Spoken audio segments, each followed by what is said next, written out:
दोस्तों आज की इस वीडियो में हम लोग ओला इलेक्ट्रिक मोबिलिटी स्टॉक के बारे में बात करने वाले हैं। पिछले कुछ दिनों से ओला का शेयर काफी ज्यादा फोकस के अंदर है और आज के दिन यानी कि थर्सडे के दिन जब ये वीडियो बना रहा हूँ, ओला के शेयर ने 9% तक जंप लगाई है और मोस्ट इंपॉर्टेंट थिंग इसकी वॉल्यूम्स भी काफी ज्यादा है।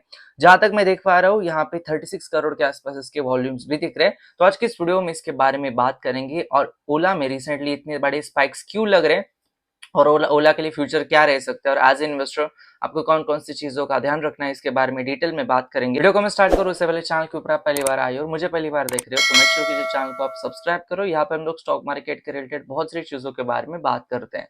अगर मैं ओला की पिछले 1 मंथ की बात करता हूँ तो 1 मंथ के अंदर 32% तक अपने इन्वेस्टर को इसने रिटर्न दिए।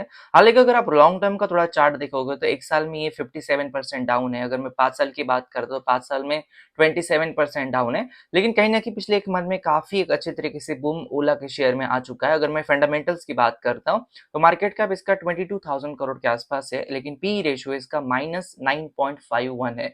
जब आपकी कोई भी कंपनी का पी रेशियो माइनस होता है तो आपको एक चीज समझ में पड़ती है कि कंपनी प्रॉफिट्स नहीं कमा रही है। अगर हम इसके रिटर्न ऑन इक्विटी देखते हैं तो वो भी -44 के आसपास है। अब हम थोड़ा सा अगर रेवेन्यूज देखते हैं और प्रॉफिट्स देखते हैं, स्पेशली कोई भी कंपनी को जज करने के लिए ईयर ऑन ईयर बेसिस की आपको फाइनेंशियल्स देखनी चाहिए। तो 2021 में जहाँ पे नाम मात्र 106 करोड़ का रेवेन्यू था, वहां से बढ़कर 4,932 करोड़ के आसपास रेवेन्यू इसने 2025 पूरे फाइनेंशियल ईयर में दिखा है। लेकिन मोस्ट इंपॉर्टेंट थिंग कि 2024 फाइनेंशियल ईयर में इसके रेवेन्यू ज्यादा थे, जो कि 5,243 के आसपास है। वहां से थोड़े से कम रेवेन्यूज 2025 फाइनेंशियल ईयर में इसने रिपोर्ट किए। वहीं पे अगर मैं प्रॉफिट्स की बात करता हूं तो प्रॉफिट्स दिन ब दिन इसके खराब होते जा रहे हैं। 2021 में जहाँ पे कंपनी 199 करोड़ का लॉस कर रही थी, वहां से बढ़कर वो जो लॉस है वो 2276 करोड़ के आसपास 2025 में हो चुका है और वो कहीं ना कहीं कंपनी के लिए काफी एक निगेटिव बात है। अगर हम इसके शेयर होल्डिंग पैटर्न को देखते हैं तो रिटेलर के पास इस कंपनी का काफी बड़ा स्टेक है। 55% तक रिटेलर इस कंपनी को होल्ड करते हैं। प्रमोटर के पास 36% के आसपास स्टेक है, एफआईएस के पास 4% और बाकी का स्टेक डीआईएस म्यूचुअल फंड के पास है। अब इंपॉर्टेंट क्या है एज इन्वेस्टर, आपको दो तीन चीजें ओला के बारे में। सबसे पहली चीज तो ये कि इसका अगर आप शेयर होल्डिंग पैटर्न देखोगे तो शेयर होल्डिंग पैटर्न में प्रमोटर ने अपने स्टेक को कम किया। प्रमोटर ने अपने पास सिर्फ 36% के आसपास स्टेक रखा है, वहीं पे बाकी के जो लोग हैं वो 50% से भी ज्यादा इस कंपनी में हो चुके हैं। इससे आपको एक चीज समझ में पड़ती है कि कंपनी में प्रमोटर का स्टेक ज्यादातर नहीं रहा है।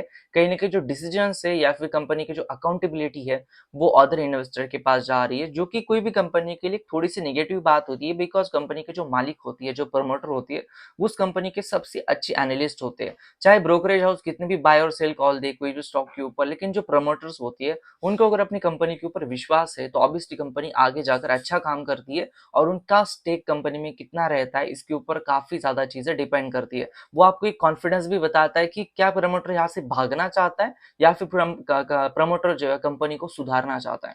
अगर हम कहीं ना कहीं अगर इसके थोड़े फाइनेंशियल्स देखते हैं तो ईयर ऑन ईयर बेसिस के ऊपर इसके लॉसेस हो रहे हैं। तो ओला के लिए एज इन्वेस्टर आपको एक चीज समझनी पड़ेगी कि इसके प्रॉफिट जब तक नहीं आते तब तक ये सारी जो मूव्स हो 40 रुपए से 50, 50 से 60, 60 से फिर से 40, ये ऐसी चलती रहेगी अनलेस एंड अनटिल इसके प्रॉफिट्स आना चालू हो जाएंगे। कहीं ना कहीं उसके बाद ही इसके वैल्यूएशंस को हम जस्टिफाई कर पाएंगे। बिकॉज आज की डेट में पी रेशियो हो गया, रिटर्न ऑन इक्विटी हो गया, हर पैरामीटर के ऊपर ओला काफी ज्यादा नेगेटिव है।